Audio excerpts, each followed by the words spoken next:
Where shall we begin this? First of all, welcome to the United States. Welcome to New York City. I appreciate you coming over from your home country. And what are television shows like there? Television shows like this, talk shows. I know you've done a lot of those. Well, they've had a tendency, which is quite distressing, to evolve into showcases for stand-up comics. So I don't do them much nowadays because one feels unless one is getting a lot of laughs every moment, one isn't doing the talk show. There's a dreadful feeling that you'll see Mother Teresa come on one day, she'll tell jokes.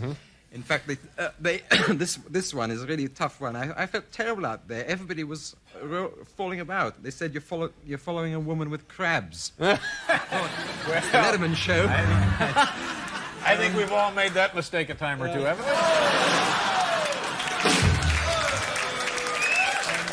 Oh, shut up.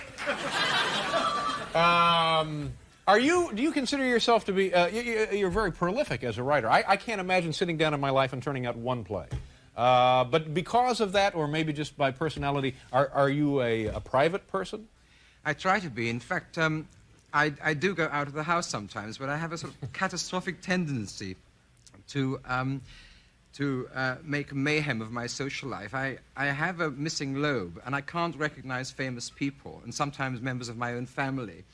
And I have a sort of long history of social gaffe, which I'm trying to elevate into a social mannerism of a more endearing nature. That's good, to turn a negative into a positive. Exactly. Sure. I once had a sort of vivacious conversation for 10 minutes with Rudolf Nureyev under the impression that he was my French translator. I've been told to show up in the manager's office in the interval, and I'd meet my French translator, and there was this foreign-looking guy, and he said, "I love your show," and I sort of pumped him by the hand and told him how difficult my show would be to translate into French. He began to look a bit hunted, and I started thinking, this is great, you know, I've got a French translator who looks like Rudolf Nureyev. And at that moment, a little man with a gauloise in his mouth started coming into vision, and I realized I'd done it again. He was the translator. Yeah. But, I mean, it's funny because people, for a fleeting moment, must just think you a loon. They do. When you're behaving that way. They do. Yeah. Yes, they invite me onto their shows, probably. Well, I appreciate it, I guess. Now, the movie Rosencrantz and Guildenstern, did I get those names right? Yes, you did. Are dead. Is this the first film you've directed? It is, yes. Is it the first piece of directing you've done anywhere? Pretty much. I did a play of mine once at the National Theatre in London. And did you find this a daunting challenge? Did you enjoy it? Was it tough? I was supposed to find it daunting. People kept asking me if I was okay, as though I ought to be ill with anxiety. In fact, I was determined to enjoy it, and I did. I'd been around directors working on my plays a whole lot. Now, does that make them nervous? Does it make you nervous? Because you've essentially turned the work over to a whole different shift of guys. I like being behind somebody, and I like to think that I was learning something. In fact, I say, you know, just not stretching the truth too much, that I've learned everything from Mike Nichols. He did one of my plays once, and on the very first morning, he gallantly turned to me and said, "Tom, would you like to say something about your play?" And I said, "I don't know, really. The only thing I feel absolutely sure of is that the first scene ought to be done very, very slowly with, you know, no rush." And he said, "Absolutely," or "very, very fast." And that's how we did it, and it was better. So right in front of you, he contradicts you. And then that shut me up for about 3 weeks. And then we were in the theatre, and we were on the stage, and the stage manager came in, and he had a chair in each hand. He said, "Mike, which chair?" Mike said, "That one."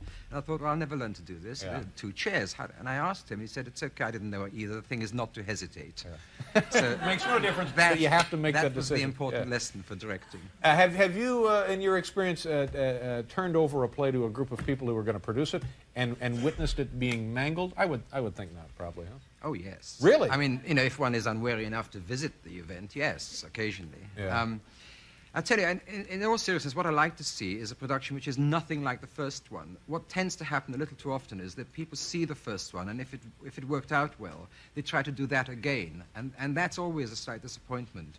But real disappointments are rare, and I'm philosophical about them. There was a production of this play, this Rosencrantz, in Paris very early on. And I went to a run-through, and after about 2 hours, we were approaching the first intermission. The whole thing was supposed to take about, you know, an hour and 3/4. And I said, maybe a little quicker. And they said, no, it's very serious.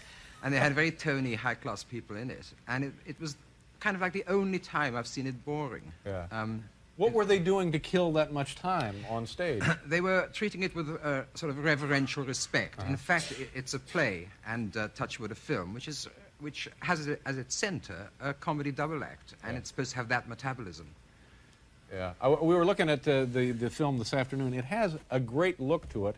And also, and not that I know much about directing, but you would never guess that this is the first film directing of anybody. I mean, it looks terrific. Like being back in London, isn't it? What is that? Is that Jerry and the Pacemakers? Peter and Gordon. Peter and Gordon. I go to yeah. pieces. Yeah. About what year? 66, something like that? Yeah, something like that. Yeah, sounds terrific. Del Shannon wrote Yeah. Tom, the film, I guess, opens here in New York and then other parts of the country soon? Friday. Friday? Here, and shortly afterwards in Los Angeles, and then Seattle, Chicago, Good places. for you. Good for you. Pleasure meeting you. Thank you very much for Nice being to here. meet you. Thank you. We have to leave now. Tomorrow we will have, of course, how could I forget this? Chris Jessen and Robert Wall. Good night, everybody.